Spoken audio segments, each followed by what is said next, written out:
Hello my beautiful, wonderful friends, and welcome back to another video on my channel. It is spooky season, the best time of the year. Spooky, scary skeletons. That was cringe. I am a sucker for cute Halloweeny things, but I am severely lacking in cute Halloweeny things in one area of my life. My wardrobe. So today I want to start working on a new project. I want to make a cardigan. This time I'm going to knit, and I wanted to have some cute little appliques, and I wanted to be two-tone in purple and orange, and I have yarn.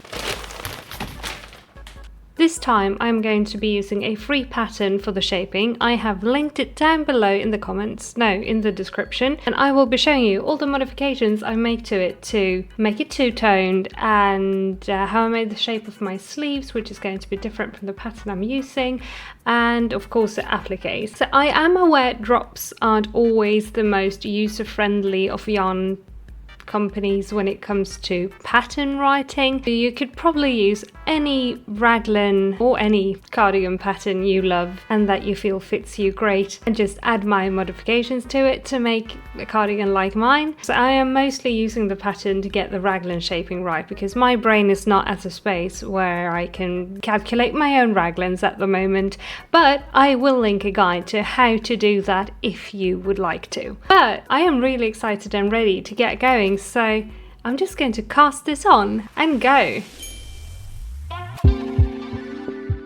We will start right away with my main modification.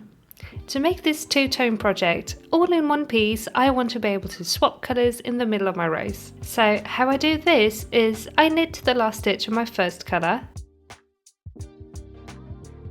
Then I grab my second colour working yarn and pull it over my first colour working yarn. Knit the last stitch of my first colour. Drop first colour working yarn and continue on knitting with my second colour yarn. This way I have locked in the second colour before changing the colours. Finish the row and tighten up the stitches if needed.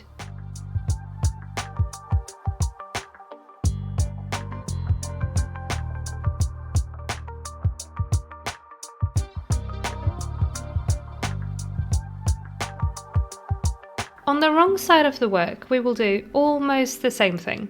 Purl until your last colour 2 stitch.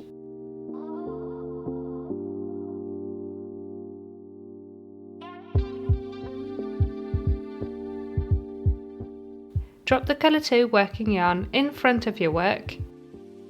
Pull up your first colour over your stitches and pick colour 2 back up to purl the last stitch.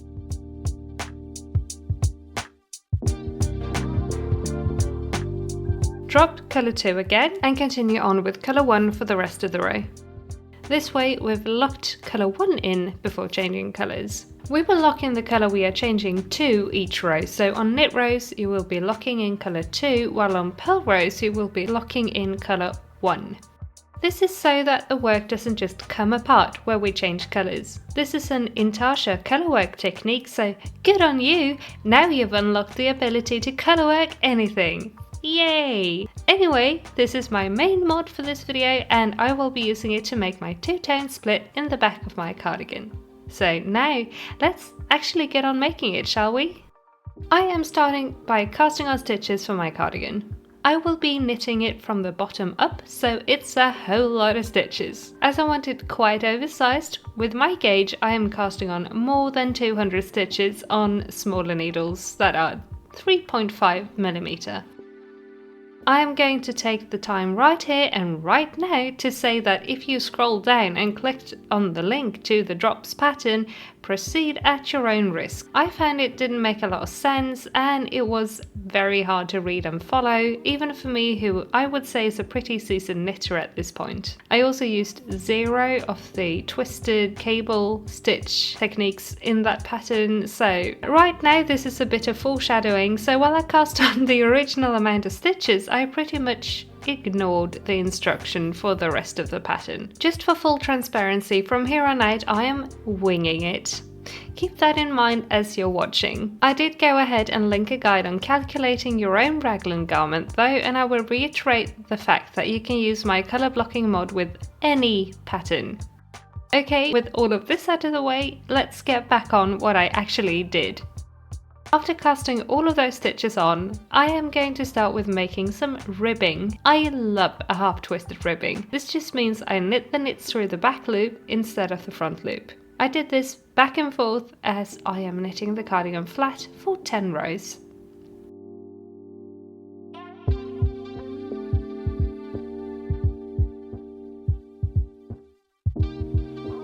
After those rows were done, I swapped to a bigger needle.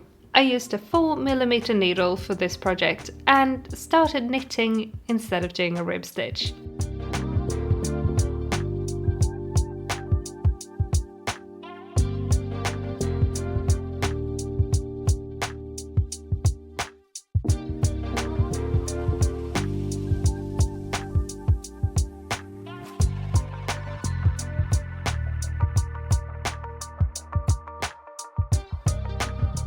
Two stitches before the halfway point of my knitting, I looped my second colour around my purple working yarn, knit the next stitch in purple, twisted my yarn around the purple yarn, knit another purple stitch, and then switched over to knitting the other half of my stitches in orange.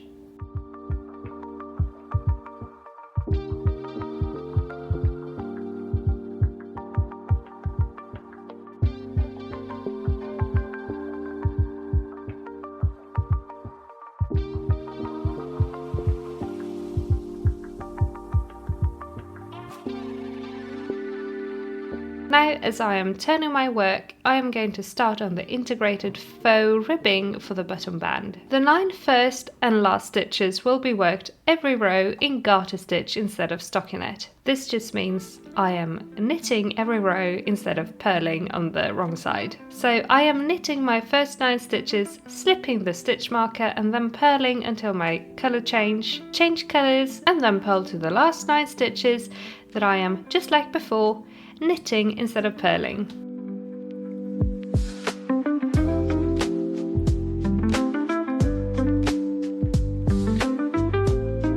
Now it is time to choose what side you want the buttonholes on. I want them on the purple side. To make a buttonhole on a knit row, knit 3, knit 2 together, then knit the rest of the row. On the next row, a wrong side row, work the row up until your button band marker, slip marker, knit 4, yarn over, then knit 3. On the next row, knit until your yarn over, knit the yarn over and knit the next stitches. Remember to knit these and space them evenly over your button band. Thankfully, garter stitch rows are easy to count. Just count how many ridges you want in between each buttonhole.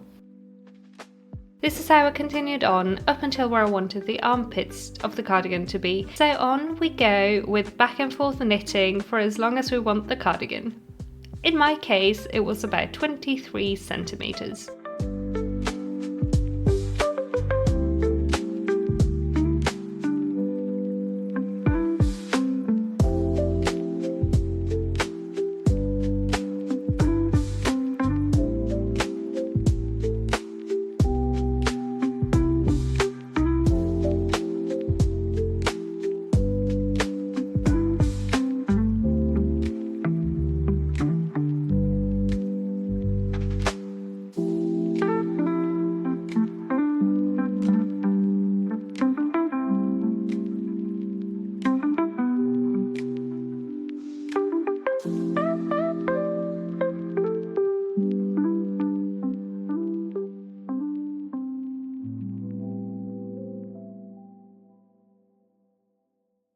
After reaching where I wanted the neck to start slanting, which was a couple of rows before I wanted the sleeves, I will be doing a left leaning decrease, aka a slip slip knit on the purple side right after my button band marker.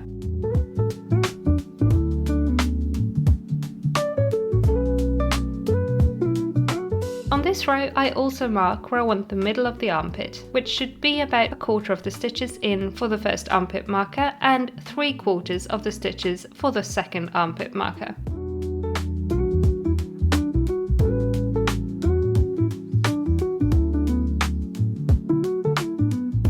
When I get to 2 stitches before my second button band marker, I knit 2 together for a right leaning decrease. I then work the next wrong side row, slipping the markers as I go.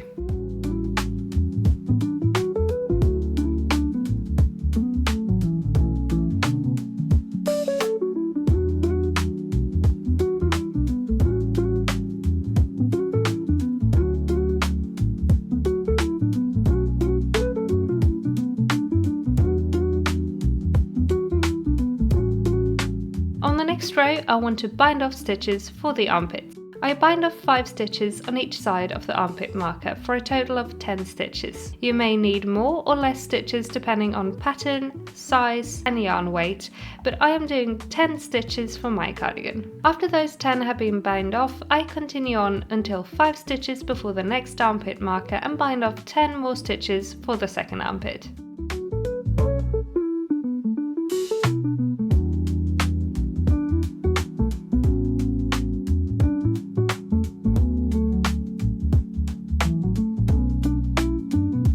Then I finish the row, and now we can set this aside for now and make some sleeves. Sleeve Island, here we come.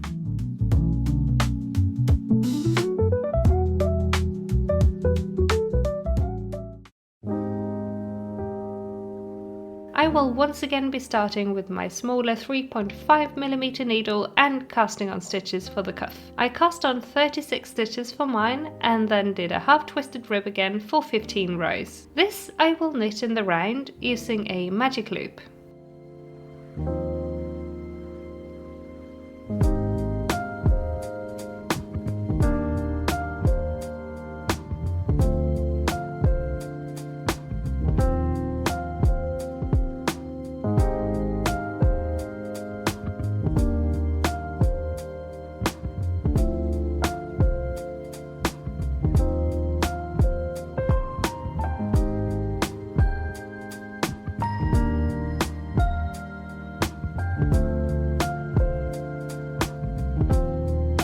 After finishing the cuff, I want a dramatic increase in stitches for maximum poof, so I will be increasing by doing a knit front back in every stitch. This means you knit in the front loop as normal, but keep the stitch on the left needle. Then go into the back loop as well and knit the stitch a second time. Then pull it off the needle. This is also where I'll swap to the bigger pair of needles again. After this row, the stitch count should be doubled, and from here on out it's just knit, knit, knit in the round for as long as you want the sleeve to be. Note that this is where you want the sleeve to end in the armpit, as the shoulder part of the sleeve is knit after attaching the sleeve to the rest of the cardigan.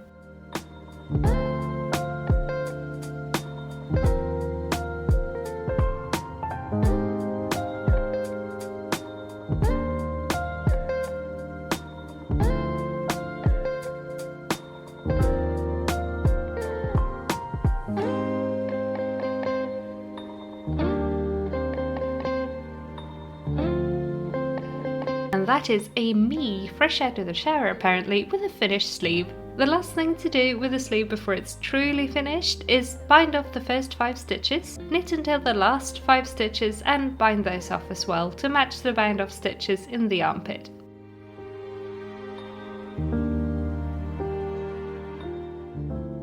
Leave a long tail for sewing and cut your yarn. Nice going, sleeve done. Now let's do it all over again with the second colour.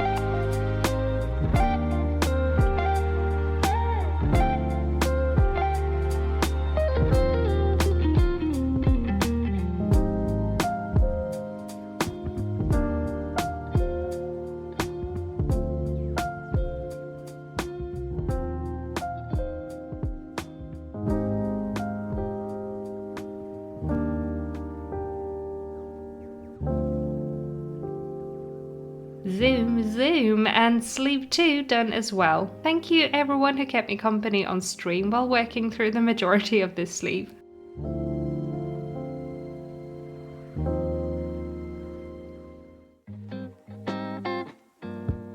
we have 2 sleeves finished and ready for attaching, so let's just do the thing. So how I do this is I knit to the bind of stitches, place a marker, then I pick up my sleeve and knit across all of the stitches of that one as well, making sure to line up the bind of stitches with those of the body.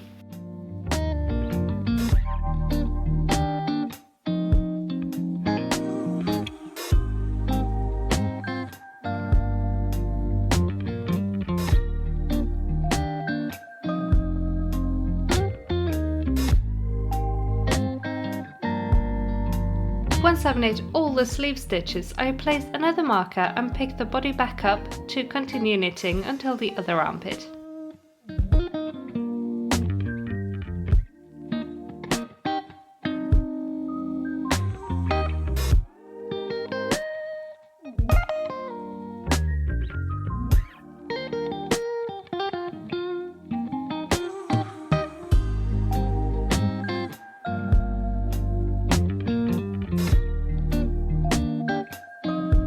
Once we get there, I do the same thing again, place a marker, knit across the sleeve stitches, making sure to line up the band of stitches, place another marker and pick up the body of the cardigan again and finish the row.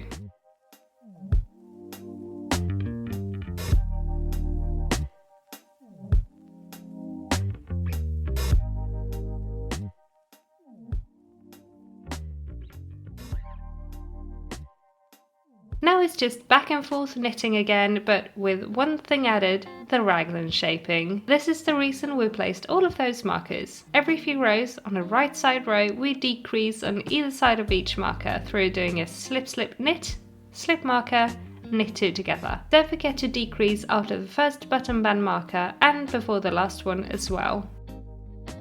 This is where I kind of have to stop acting like I'm guiding you through this cardigan, unfortunately, because like I've mentioned, none of the maths made any sense. Partly by my own doing, but still, it was a doozy, so here I really recommend referring to a raglan calculator or an already existing pattern that you like. I am really sorry, I meant for this to be an actual guide, but I made it to halfway through my raglan decreases before realizing, and that would have meant probably restarting the entire project, which I could have done if I had more time. Alas, chaotic semi-guide it is. Hopefully, at least it can be an inspiration.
Once I made it to the point of feeling like the raglans and shoulder size worked, I knit my button band stitches, put them on a stitch holder and bound off all of my stitches up until my button band on the other side.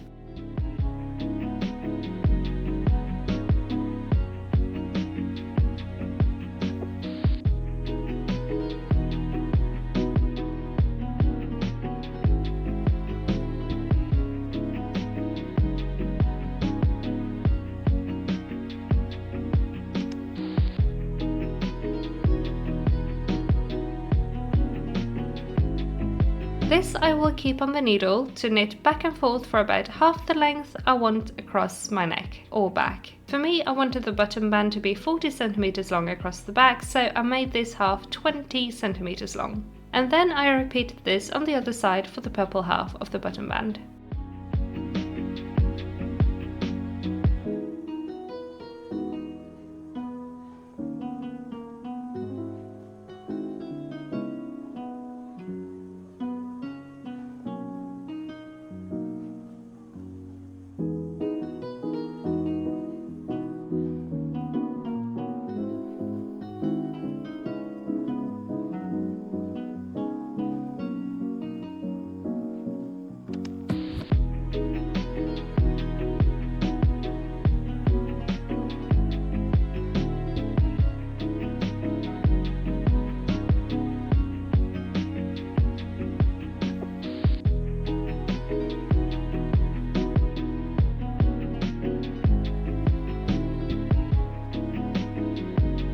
Once they were both finished and 20 centimeters long, I stitched them together and then I attached the body to the button band, making sure to line up the colour split with the one on the back.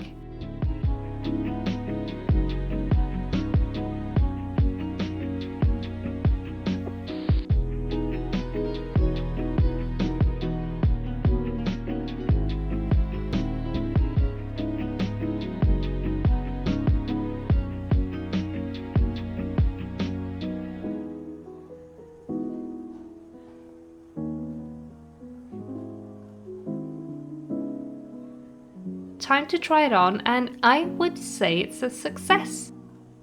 Very big, very poofy, very cozy. I realised though I've got to sew the armpits shut, so I will do that real quick. I flipped the cardigan wrong side out and stitched the armholes up, and then went on to weave in all of my ends.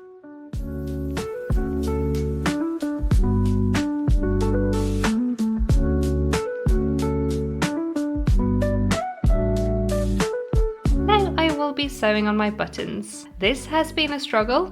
I have been searching high and low for pumpkin shaped buttons for this project, but apparently it's not a thing, at least not where I live. I mostly found them on American sites, which is fine, but I am in Sweden, so shipping was at least $15 for maybe $5 worth of buttons, and then Sweden loves customs fees and import tax, so I went with these coppery buttons instead.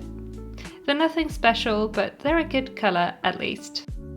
I made sure to line them up with the buttonholes, and then I attached them with my purple yarn.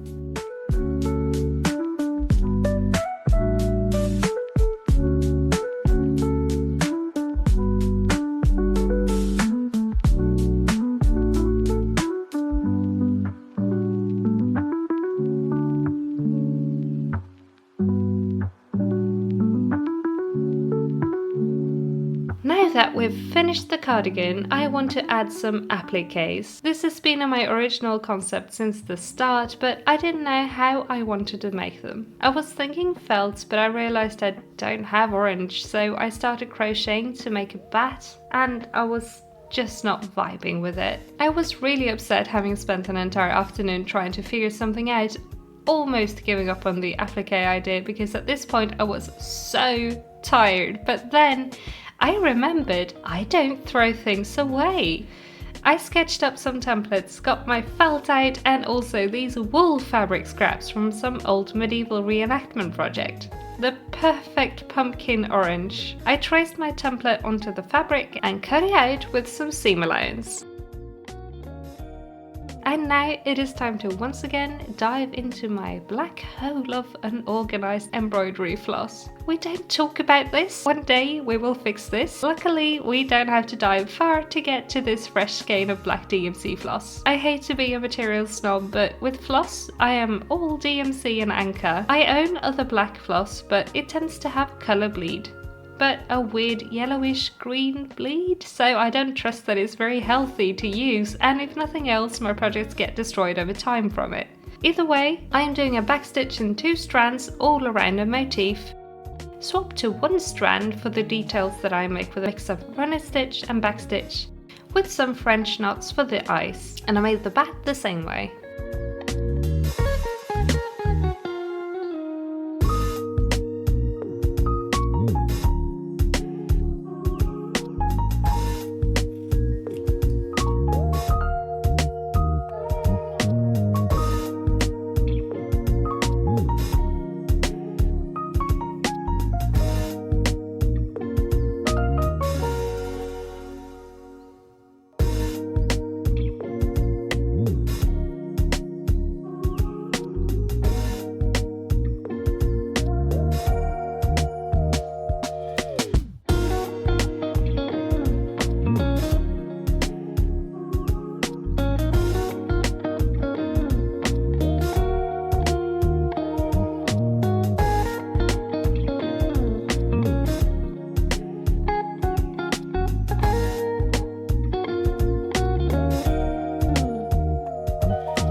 After that is finished, I want to add a white outline and also backing to make them a little more sturdy, so I cut out white felt a little bigger than my motifs.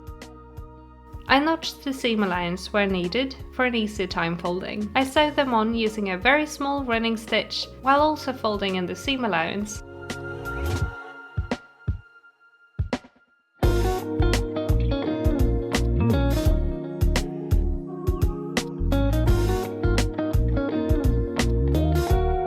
After finishing that, I needed to fold in and hem the white outline as well, which I did in the same way. Notch, fold over, and a small running stitch to sew it down. After that was done, I placed them where I wanted them on the cardigan, pinned them in place and took my time to sew them on carefully, making sure not to catch extra fabric or bunch stitches up under the motif. After so much knitting, doing some teeny tiny sewing was really relaxing, and I am so glad I found that wool fabric. Friends I talked to during this process can confirm I was so upset before remembering I might have some medieval fabric left. But now I have little bats on a pumpkin and I am so happy. And just like that, we are all finished. Want to see the results? Of course you do. Come on, let's go for a walk.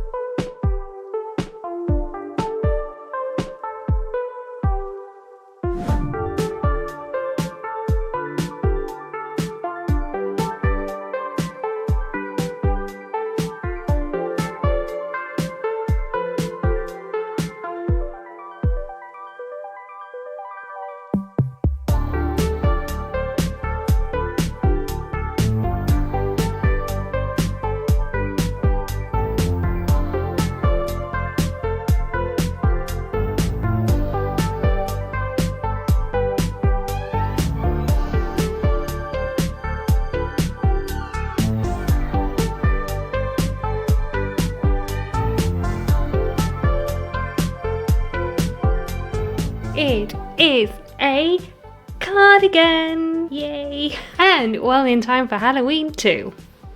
But can we talk about the project? Like really, can we talk? Can we talk? I'm going to be so for real. I'm going to be so for real with you guys. This cardigan almost didn't happen at many points during the process. The yarn is so good. But like, friends, I said it before and I will say it again. Don't go use the pattern I used or half used. I mean, it's half my own fault for basically wanting to use the numbers and then do my own thing. But the particular pattern I used also made about 0 sense. I lost a lot of time to doing a bunch of math, and I could have just done that at the start if I made my own pattern from scratch like I normally do. But my my thought process was like, I didn't want to math for this project, but I had to math about triple the amount that I would normally do if I just made my own dang pattern from the start. I also had to do a ton of extra decreasing, and it is resulting in a little bit more of a balloony and bulky vibe than I was originally going for, but it did turn out to be a cardigan in the end. So, a win, right? But TLDR, don't be me. Either use the improv pattern that I also linked. I can't highlight in the description, but I will put that so it's clear that this is the one I recommend using, or use whatever cardigan pattern you already used and tried and love, that you know you like, and just do the mod that I did in this video if you want to make a cardigan like this, because this was a lot. But hey, we have a cardigan. I also meant for this to be more of a guide tutorial type of video, but it definitely turned into more of a bit of a project vlog this time. I hope that's okay, and I also hope that if you feel inspired by this video, you can still use the intarsia method I showed for the back and general design that I did to create a cardigan that you absolutely love as well. I love the little appliques I made. Another thing that almost didn't happen, but thank you, past me, for saving ridiculous tiny little scraps of fabric. I am forever grateful. This is like half a toxic trait, but don't throw things away that look like they could be used in the future, because it will come in handy one day. But the appliques, Bat and Pumpkin, if you would like to make something using these designs, if you would like to make appliques or maybe some shrinky dinks or something, I think that would be massively fun to make. I have uploaded the templates for these to my Ko-fi for free if you want to use them. So yeah, if anybody wants to use them, they're there, they're free. Go download, have fun, and show me what you made, because I would love to see. Tag me on Instagram or wherever. And also, side note, speaking of Ko-fi, I have a bunch of stickers and washi tape and stitch markers, like these spooky season ones, all up on my Ko-fi if anybody is interested. So yeah, you can find that there, and also that is for now the best place to support the channel if you are so inclined to do so, but no pressure. I love you anyway. Plug over. Any hoozles, I can now proudly say that I have increased my quota of cute Halloweeny stuff in my wardrobe by 1, and I will be wearing the heck out of this season. And I think that might be about that for today. I am absolutely knackered after this project. I really had a bit of a homestretch run feeling this past week, so now I'm gonna go and cozy up in my bed with a big cup of tea and some more knitting. Like, shawl knitting is not the same as cardigan knitting, right? I think so. Anyway, that is what I'm gonna go and do now. So thank you all so much for watching today, and I hope you enjoyed the video, and I hope you enjoyed the cardigan we made today. Let me know in a comment if you are team bat or if you are team pumpkin. Emojis are good answers, and you get a gold star if you motivate your answer. Also, this is very important. Our 6th channel anniversary is coming up, and I am planning some things for you guys that I want to talk about, but I also want to do something fun in a video for you guys, and I need to know, what would you like to see? What do you want me to do? I will make a community tab post as well, but feel free to put anything and everything you would like to see in a channelversary video that may or may not also be a 4K milestone video celebration, depending on if any new people subscribe before that video comes out sometime in early November. But nice segue, Shaiyeh. Thank you, Shaiyeh. If you are new to me and my channel, hi. You're amazing for watching to the end of this video. That was kind of a hot mess. A huge big welcome to you to my channel. Thank you so much for clicking on my video. If you would like to see more of what I post in the future, please consider subscribing, and also ring the bell if you want to get notified whenever I upload a new video, and like the video if you liked it. We post all kinds of fun stuff on here, like crochet and knitting challenges, live crafting hangouts, and project vlogs like this one, but usually with less no, actually we tend to keep it on the same level of chaos, but usually a better and more organized kind of chaos. But we do project vlogs like this one, and cozy weekly vlogs, to name a few. So yeah, if any of that sounds like your marmalade, please stick around and become a part of our cozy little crafting club we have going here on the channel. Now I have said very many words, and my shawl knitting is calling my name, so I will let you all go and enjoy the rest of your day. Have a wonderful time until I see you again, and make all the things that make you happy, and yeah, I will see you again very soon. Bye!